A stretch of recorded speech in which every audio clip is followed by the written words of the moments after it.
Hey guys, welcome back for another episode of the AltMed podcast. Andrew Dowling here. I've got Mitch Kurtz with me in the passenger seat, or maybe he's going to drive this one. I don't know. We'll see what happens. But we've got a very special guest with us today. It is Dr. Marnus Bosman, who's a registered GP, and he is working at an exciting new clinic called Life Clinic. Dr. Bosman, welcome to the show. Thank you. It's been kind of you to have me here. No, we're looking forward to diving in. I love trying to piece together, a few things about the guests that we have on before the show, and usually I'm just way off the mark if I'm completely honest. But I did a little bit of a LinkedIn stalk, and I saw like emergency medicine, and then I know you come to Australia from South Africa. So I think at this point in time, I'll save myself the embarrassment and just throw over to you. If you can give us your background and how you got into this space. All right. So I graduated back in 2002, but we moved to Australia in 2008, and I did more or less everything around anything in the medical field. Worked as a cruise ship doctor, and then when we came to Australia, I decided to go into emergency medicine, and it was really much fun. But at a certain point in time, you get tired of doing night shifts, and I thought there should be something better in life. At the time, my father-in-law was sick in South Africa, and we spent quite a tough bit of time flying back and forth. And he had cancer and was pretty difficult managing his pain for him. And I suggested maybe we should try medicinal cannabis, which turned out to be working quite well for him. And that made me think maybe it is something we can think of in Australia as well. It wasn't all that well known at the time, but when I eventually moved from Brisbane to Sydney in 2018, the first thing I found was a cannabis practice that looked interested, and I joined the business, and ever since been going forward. It's quite interesting. You've stuck around in the field. That's wonderful. I imagine have helped a lot of patients along the way. I did fixate a little bit when you were talking then on the I never thought about the role of a cruise ship doctor. That's the person that diagnoses when somebody gets gastro on board and gives it to seasickness. and jab you with seasickness, with Morgan for seasickness. Did you work on the Ruby Princess? No. I did go through a norovirus period, but thankfully it was not nearly as bad as the Ruby Princess.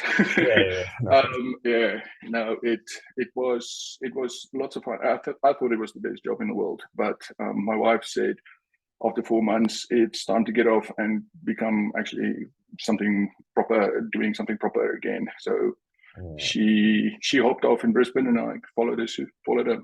Yeah, goodness me. No, I'm just, what a wacky workplace that would be. Anyway, so talk to me about you're currently working with the Life Clinic, which is sort of fairly new, but you cut your teeth at this first clinic in Sydney.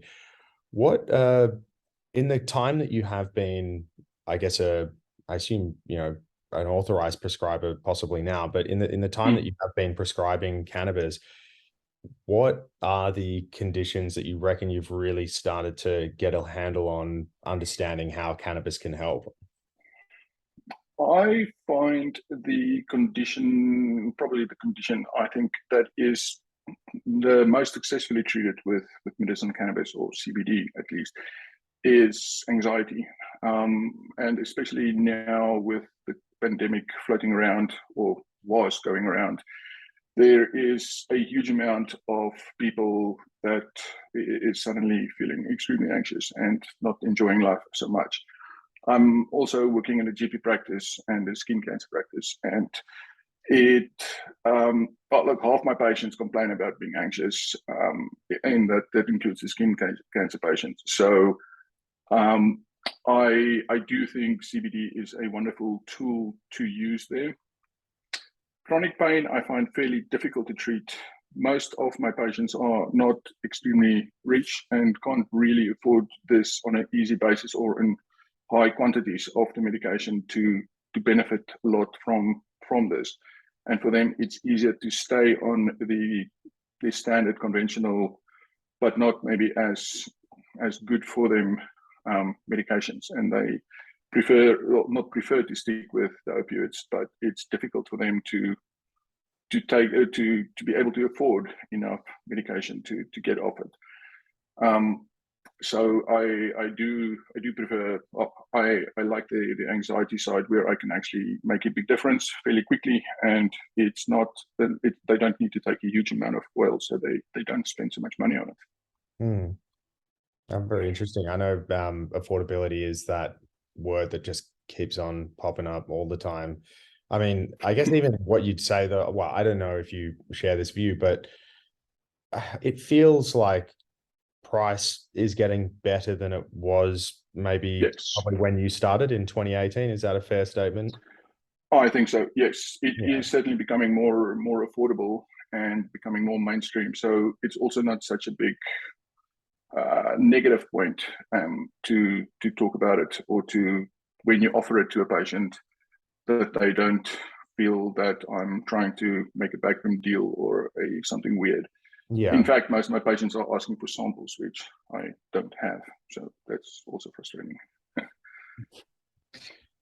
I'm just curious, in terms of what does a typical day in the life of a cannabis prescriber look like? I mean, we hear varied experiences. We hear a lot of people who are kind of newer to prescribing say that, you know, that they feel like they've got this new tool in their kit that they've been practicing for 20 years. And all of a sudden they've got this, you know, brand new thing that they can offer patients, which seemingly has little downside when compared to other things. We have other doctors who are very kind of honed in on a very specific indication. What does a typical day look like for yourself? It can vary. I probably have made my life a little bit more difficult and not focus specifically on one area, but I cover, like as in GP practice, I cover a wide variety of types of patients.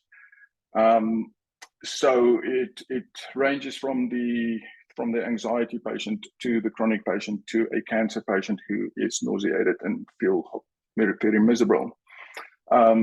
And between that, there's the pediatric cancer patient. But the frustrating part is that you still get people who just want to get high and who wants to just try and benefit as much out of this as they can.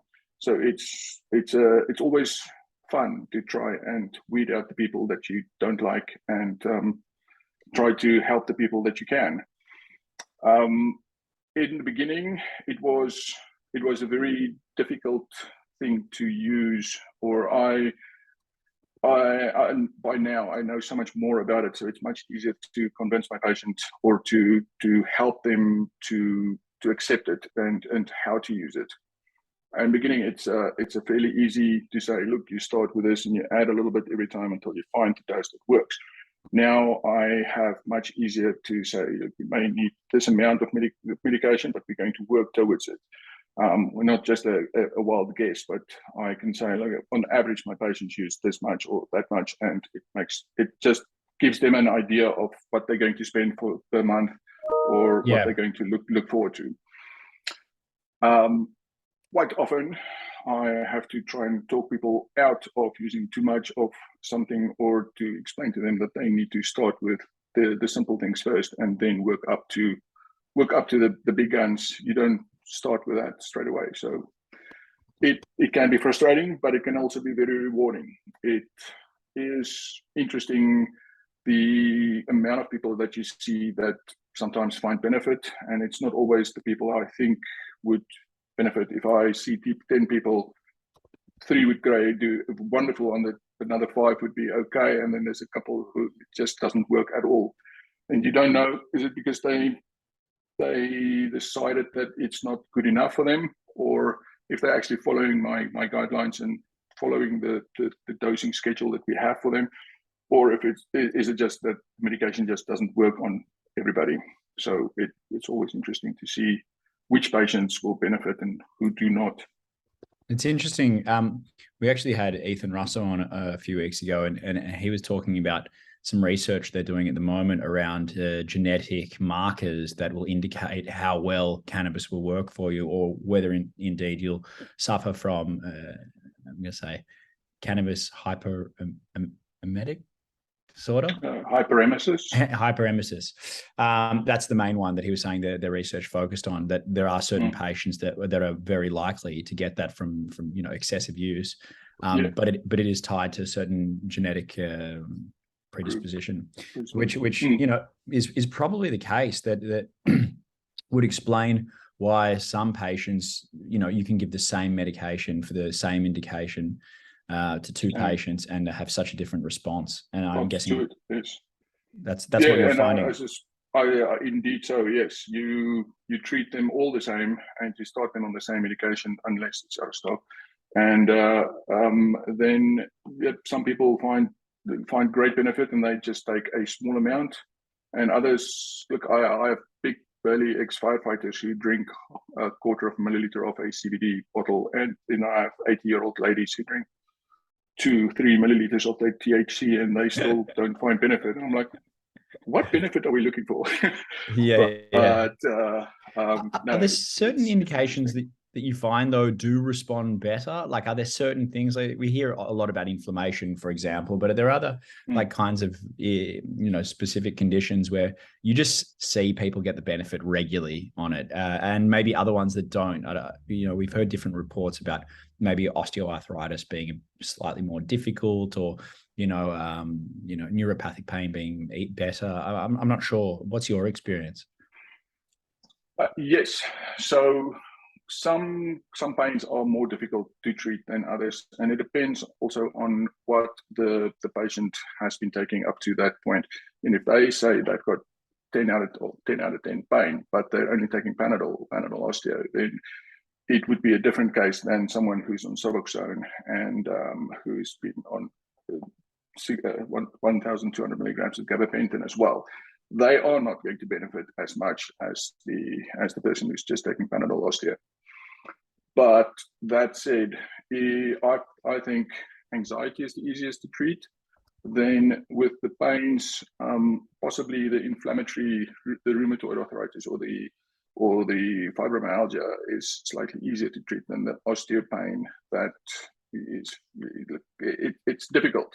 They get pain when they walk, and you need to wait an hour for the medication to kick in. And if it's not the right dose, then an hour, they have to wait another hour before they can do something else. And when they add some more, so it becomes difficult for them. I think other than from a pure medical physical side, the IBS and endometriosis is probably a better choice than your arthritic bony pain people. Neuropathic pain, I find, is very odd. Some people get great benefit straight away, and others won't get any benefit from it either. And look, I don't know. Maybe Dr. Russo would be able to tell us why, but it is not. I offer it to everyone, and we go through it over a couple of months, a period of time, and eventually it works or it doesn't work. But I find that most of my patients stay on it for about 9 to 18 months at most, and then they either sort it or they don't like it. Interesting. And in terms of it, look, I'm sure every single patient requires a personalized approach, but in saying that, I'd imagine after the amount of time that you've been doing it yourself, you would probably find patterns and trends over that kind of period of time where, okay, I'm going to reach for the CBD oil, and then at this point introduce a THC flower, or he goes straight to the THC oil, or there's a vape that's required for breakthrough pain. Do you have kind of go-to combinations, if that makes sense? Yes, I actually do. I've gone through a stage where I started off with just CBD because I thought that is really all that people would need. And then I realized that you need to drink a lot of CBD to get chronic pain well controlled. and THC is necessary for them. And I've ever since the vaping and the flower have become available, or so much more available these days, it has become much more fun to try and mix and match the people to the stuff that they would need. Some people just use it at night and they do better on flower or some flower that would be more sedating. And then you get the people who doesn't work and they do need something during the day as well. And so it's always fun to try to find the right terpene profile for every person. And it's look, every day I learn something new. It's been doing it for a while, and every now and again I find a patient who walk in and say, look, I've got this random disease and I want help, and I've read a Google article that said it's fantastic, and now I want you to match it up for me. Dude, I've never even heard of this. Give me some time so I can Google what this is. But I can't tell that to my patient. Wait, are you telling me that doctors also consult with Dr. Google? Oh no, of course not. No, we've got better stuff. We got better stuff. But yeah, textbooks does help. But yeah, no, it's always there's always something new. And what's the most niche condition that you've kind of treated? I'm actually curious now. You know, we hear about the main ones, but I have heard of like occasional, you know, rare diseases being treated with cannabis that I've never even heard of the diseases before. Like there's one the other day I heard about CDLK5, which is some deficiency that is pretty specific, and it's like a very rare disease. And I'm just curious, what kind of other rare things have come across your desk? I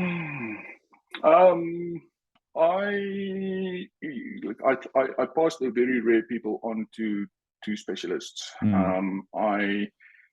I would recommend this and this and this, but I find that the very rare group of patients usually get pulled into a tertiary hospital where they get much better, or they get not preferred treatment, but they are interesting patients. So the big guns are interested in trying to help them. Whereas there's people who are not as fortunate in that sense, and they have the garden variety stuff that can be just so difficult to treat, or they just stuck in the outback and they just don't get to see a specialist that easily. So then it becomes more interesting. But I've treated a few people with glioblastoma that got to the point where the neurosurgeon we got involved, he now regularly includes CBD as part of his protocol for treatment of his patients, because he found that some of his patients did so well on this. So that I take as a win. And I have got a couple of kiddies with cancers who I thought that helped me quite a bit as well. But yeah, I don't know. I'm a sucker for easy stuff. It's the difficult stuff. I try to pass on to the right guy. Yeah, fair enough. We do hear about, you know, people that have been to the specialists and haven't found the outcome they were necessarily looking for, and then they were back referred to medical cannabis as a very last line kind of option. Yeah, if that makes sense. Yes, that's the mainstay of my group of people. But unfortunately, they're also usually the people who spend all their money up to that point and they end up on DSP or something. And then it becomes interesting to try and mix and match them to find something that works well. But it's always very rewarding if you can get that patient to reduce the large amount of medications they're on to down to a handful, because the cannabis is working so well for them. But it can be interesting.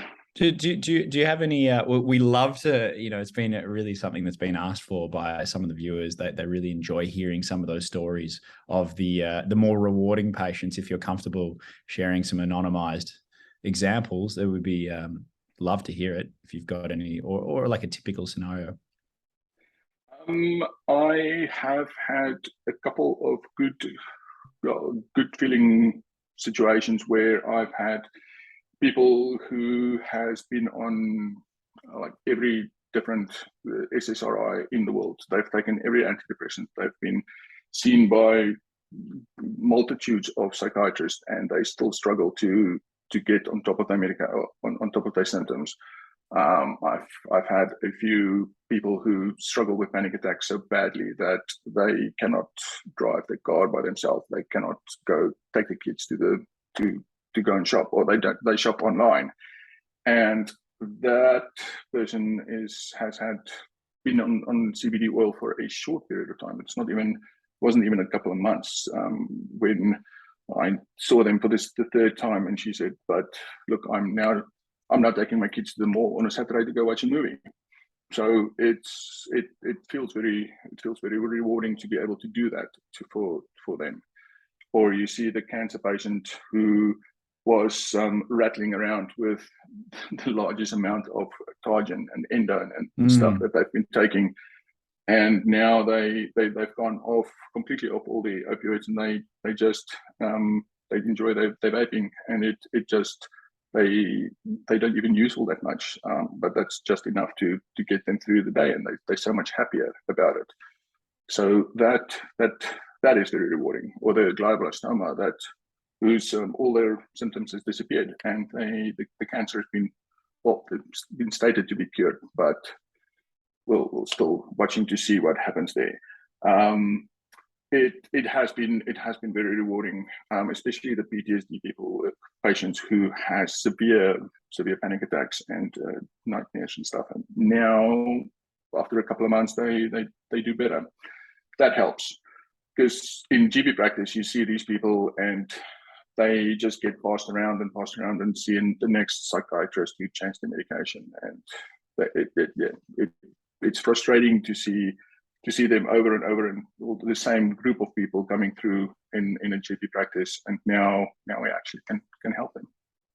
Do you, and this, so a thought that I had when you were talking about that is, it's great when it works, but does it operate like any other medication in the sense that you're managing someone's condition, you're managing symptoms, you're not getting to the root cause necessarily? Do you believe in the power of cannabis as a medicine to actually, in some cases, get someone to a position where they don't even need to use it one day for anything?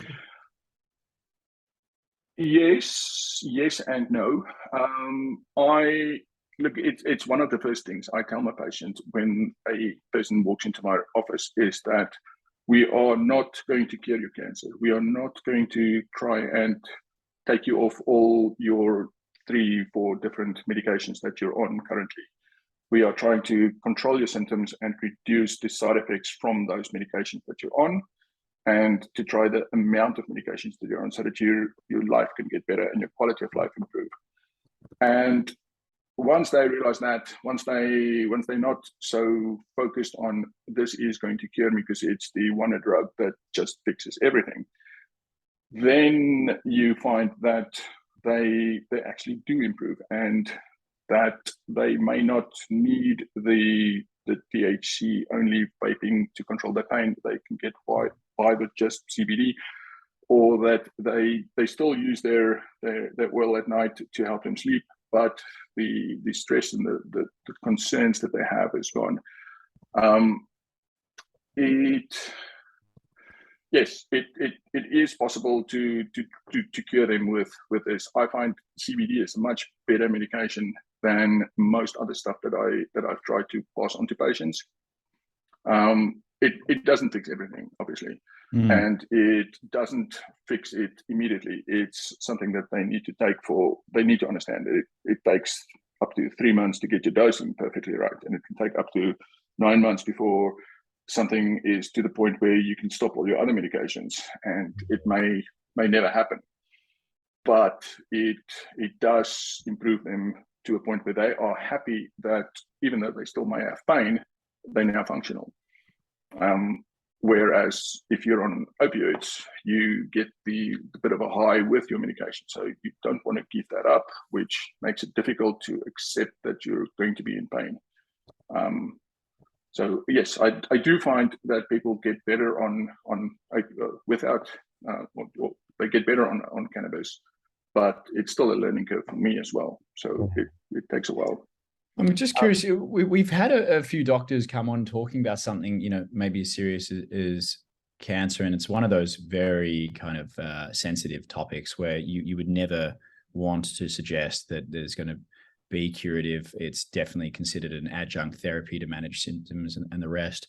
In saying that, we have had a couple of doctors saying that they have had experiences, not for everyone, of course, but on occasion where patients have actually turned around from an otherwise terminally diagnosed situation.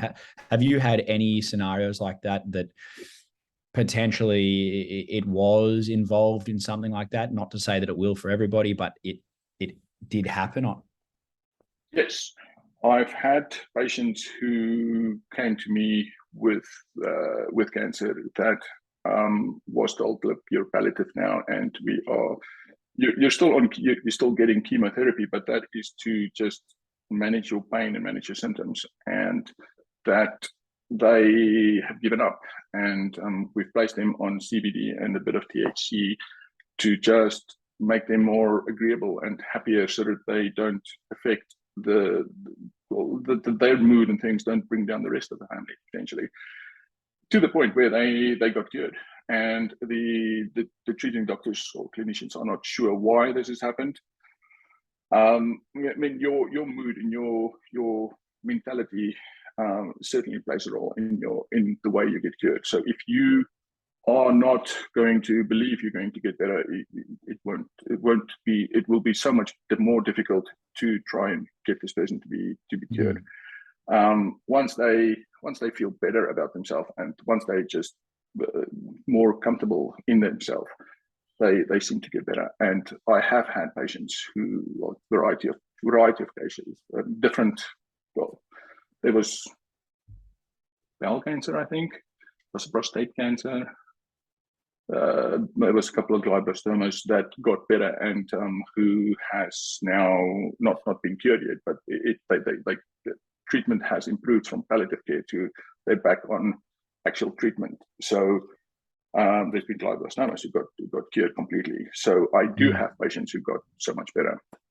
That's interesting. Yeah, it's also consistent with we had Bonnie Goldstein, who's an MD from the States and quite experienced. She said that there was a couple of patients that there was some research actually that came out that suggested that some cannabinoids improve the efficacy of certain types of cancer treatment. So I can't remember if it was radiotherapy or chemotherapy, or I can't actually remember which one it was, but in those cases that it was just happened to be lucky that they were on that type of treatment, and that the cannabinoids potentially support that in it's actually working for that patient. They just got lucky, did remind us that it's not the case for everybody, and it's not to be relied upon, but there are some surprising outcomes that might exist that we haven't fully delved into yet as a result of what's in this. It's quite interesting. Yeah,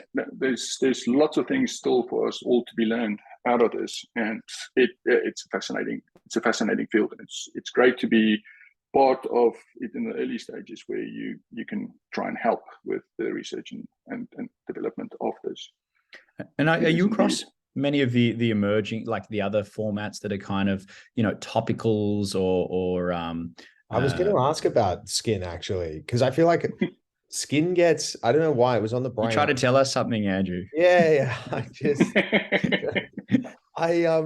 it's just one of those topics that seems to be, I mean, I don't have any friends that are dermatologists. I mean, I don't have many friends to begin with anyway, but I don't really know how widespread the use of topicals and these things are. Do you see are people coming to you in your practice and seeking assistance with skin conditions with medical cannabis? Yes. So it was funny. I mean, I was back in South Africa. It was much earlier that it became available to give people a CBD cream and to treat them with this. Whereas here in Australia, it was just not available. So we had to make our own compounded product to get it out to the patient. And that was also a little bit more expensive than the standard stuff. So it wasn't all that many people did want to use it. Now suddenly there was more of it available, and now everybody wants to get some. So it certainly is beneficial. From what I've seen, local evidence seen that it definitely does work, and it works as a great anti-inflammatory, and it helps for a lot of skin conditions. Whether or not it would be cheaper to use than to other medications that's conventionally available, I can't say much about that, but I do know that there's for every patient that you see, there's people who has tried everything and it hasn't worked, and then they get to the CBD and it suddenly does work. So it isn't for everyone, but it certainly does work. Yes, I've got actually first-hand experience with this. I had this, I think it was last year. I had just a small little irritation appear on my face, and I was just like, well, this isn't ideal. Probably better stay out of photos for a few months. And a bit longer than that, I'd say. And then I still not ready. Yeah, still not ready. I might just turn off my camera actually right now. But basically, yeah, I went to see a GP and got prescribed like just a corticosteroidal cream, and it worked. But then as soon as I stopped using it, the rash came back again. And so I thought, well, you know, I've got a prescription for CBD oil, like a full spectrum. I might just try rubbing that on. Now, just one thing I will say, word of warning, this irritation was near my eyes. And if you get any of the oil in your eyes, it stings a little bit. Yeah, so I wouldn't recommend that, but it actually worked. Like, and it got rid of it within a week. And I was truly just amazed. It's amazing the effectiveness of this stuff. Look, I've had weird patients come to me with weird things. I've had patients who tell me that they've been told they need to put the oil in their belly button for it to work. I've heard this. I've heard this. And it's I think it's like a pharmacist in an area that keeps telling them, because it's a certain not suburb, but it's a certain area of people that all come to me and like, but this is what I've been told to do. Is this there's some like pharmacists out there that's just getting a huge laugh because they've convinced all these people to rub oil. I mean, I've heard about this in the northern New South Wales, southern Queensland region.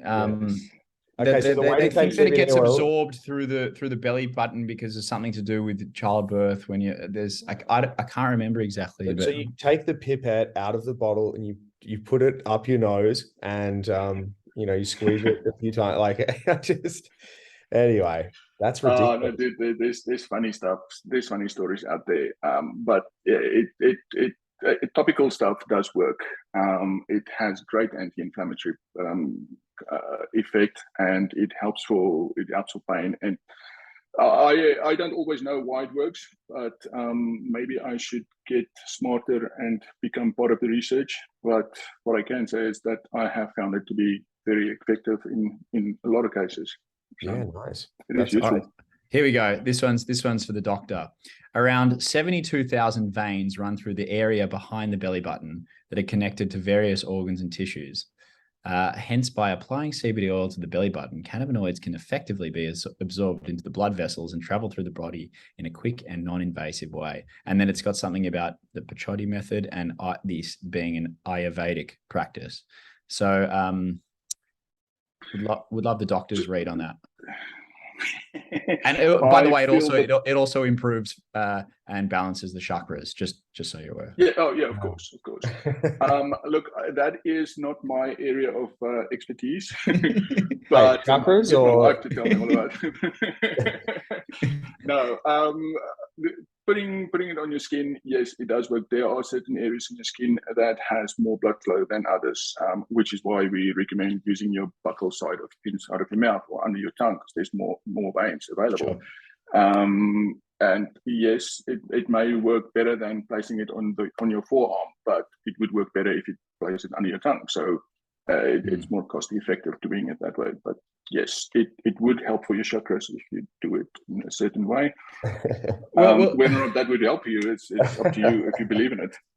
Well, I mean, but by that method, wouldn't you expect that? And I have heard of this. People are using it in a suppository format. Yes. Because I wanted to offer that as an option, and then I thought it better to let you offer that. Yeah. Thank you. I mean, I can't offer it. Only you can do that. But I've seen you offering it, Mitch. Yeah, this is one of my pickup lines on a Saturday night. I've got some CBD. Do you want? Yeah. I'm a doctor.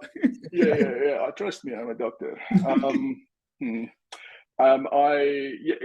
It does work, but it's also an extra effort, and most people don't want to go through extra effort. So if it's effective doing it through your mouth, then the oral way is just easier. But yes, it would work. It would absorb very well through the gut or the anal area, or the rectal area, I should say. But to each its own. Well, I've heard about it specifically to do with female reproductive health, especially. You read things in anecdotal reports, especially where this stuff is a bit more easily available, like North America. And there's a lot of people that talk about vaginal kind of suppositories that might be effective for endometriosis, cramps, vaginismus, things like this. So I just wasn't sure. I mean, they're hard to come by in Australia, I imagine. Yes, it is all. It's not. It's handmade or not handmade, but it's compound. Here you need to compound it or self use. But ideally, you want to get it as close to the area that you want to treat. So, if it is a burn that you want to get to, then obviously you apply it topically. But if it's systemic need, then it's better to ingest it or to vape it. And if it's endometriosis, then it helps to get it as close to there as you can.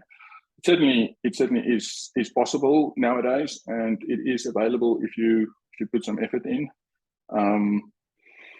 But there are people who focus on that field. So I have had patients who said, look, the oil or the flower just make me high, but it doesn't really solve my pain. And I have managed to pass them on to people for whom they can get better advice from, and it has worked. But every time you do that, you get the feedback, and then you learn how to do it as well. So eventually, I will know how to treat most things. It just take me a few years. To say, that's the thing I love about just year on year, the knowledge that's being shared. I mean, if you're running the gauntlet as a patient back in 2018 when you started versus now, you've got a much better chance of getting better care because the doctors know more, they've had more experience. Like it's really, it gives me a lot of comfort actually to know that, doctors aren't just sort of trying one thing to see if that works for a patient. And if it doesn't, then we sort of give up on the experiment. It's like, no, I'm going to start you on this because I'm pretty confident that this might do something. This will work. Yeah. But if it doesn't work, then we make a new plan. And we make a new plan. When I started, I knew about sativa and indica, but I only had oil, which is a hybrid. Now I know about terpenes and different profiles, and you apply certain things to certain people and others to the next patient. So it does make a difference. Yes. And Mitch is all excited about flavonoids, actually, the flavies and the terps. Canflavins. Yeah. Yeah. I'm still trying to find somewhere we can get a test for them, but it seems to be pretty elusive. But there's definitely something there, a lot more to be explored. On the flower though, I'm just curious from a prescriber's perspective, like when you started, I'm pretty certain, memory serves me correct, that it was almost all oil back then. Yes. And now you've had flower just completely come into the market very strongly. Have your prescribing kind of practices changed and adjusted to those trends, or are you kind of like, still an oils guy? Like I know it's generalizing, but where do you sit with that? I generally I prefer to start people off on oil. It obviously depends on what type of patient I have. If it's got a migraine, or if he gets migraines, or if they get panic attacks, then a fast-acting medication would work better for them than to place them on an oil and hope it's going to work in an hour's time. But if it is a chronic pain that is there all the time, or you have got constant anxiety that you need to treat, then the long-term slow ingestibles work much better. And the good thing about that is that now there's capsules and gummies and wafers and other products available. You're not stuck with an oil, or you're not stuck with just a coconut-based oil. You now have hemp oil, and you've got all kinds of different oils that you can use too. But yeah, there was a stage when I started people straight off on vaping, and I have stepped back again. And I'm not that I don't do it straight away, but there are certain groups of people for whom I would put straight away on vaping. But I prefer still to get the background treatment under control and then treat the spikes in treatment that needs the extra bit with the vaping. But there are people who just not enjoy oil at all, and they go, then I'll place them on vaping for sure. Yeah. I've gone in circles. I've started off with CBD, and then I added a lot of THC because CBD just doesn't work. Then I realized, no, CBD does actually work quite well. So then I've come back again, and I seem to be coming back into the THC grouping, but I use a different company maybe this time, and I'll try something else. So yeah. I didn't realize I circle around. I actually didn't realize you could there were gummies now in the market, like that you can get via prescription. Is that new? That feels new. I think CBD gummies are. Okay. There are now capsules, and I mean there's all kinds of different, but it was for a while I had to make compounded stuff for people who just didn't like tasting the oil, which is rather unfortunate, but yeah. No, definitely hear about that. Some people just don't like the taste. I personally, so it's just total personal preference, but anyway. It doesn't bother me personally, whichever. I'll take any medication. I mean, there's so many medications that my daughter won't taste because she doesn't like strawberry or she doesn't like banana. So it is personalized, but the stuff tastes like the way it smells. So some people just don't get over it, and need to make a different plan. Yeah, totally. Well, no, Dr. Voss, I'm very grateful for your time. Before I let you go, I just one last question. Do you think you could kind of combine your current job with your second most recent job and maybe be like an onboard cannabis doctor? That would be fantastic. Especially for a schoolies week, right? I get a sense that the passengers, sitting poolside, a couple of pina coladas would really get around that. I think it already exists in Jamaica. I've been, there's a cruise ship there that does that. I think I saw Dr. Bosman on there actually. Bosman. No, but it would be great, especially if we can include my wife and her group of field where you get your cosmetic patients and they come in for their surgery, and I make them happy while they recover. There is a definite business model that I'm sensing. I can see it there. Yeah. I just need to convince her boss. We'll get there. No, that's cool. No, thanks, man. I appreciate your time. 100%. Yeah, we know, every doctor we speak to, we just know you're all under the pump. So thank you for giving us a little slice. Yeah, no, it's been fun. Thank you. Thanks for the opportunity. No worries.